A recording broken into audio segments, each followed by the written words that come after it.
One of the biggest risks of online branding is protecting your trademark, because once the once you start to put money behind a brand and you start to market that brand, then it takes on a life of its own, especially on the internet, because the internet's on 24/7. It's accessed by a global consumer base, and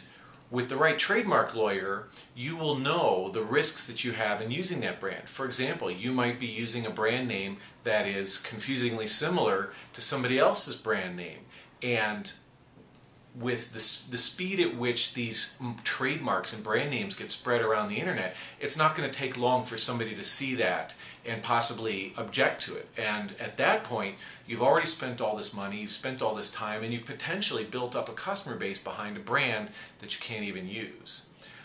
Another big risk that I see is with social media handles. It's becoming more and more difficult to get,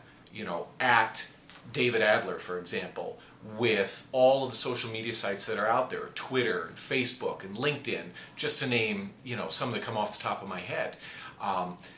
And it's important, if you're a brand owner, to look at how do I protect my trademark, my brand name, as my social media handle, right? If I'm Coca-Cola, for instance, I want to be at Coca-Cola,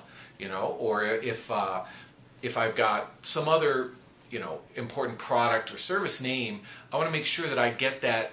social media handle, because that's how my customers are going to see me. And a good intellectual property lawyer is going to tell you about that risk before you jump in, and will help you not only get the names that you need, but might help you find out whether the names that you want are taken, or if somebody else has taken your brand name.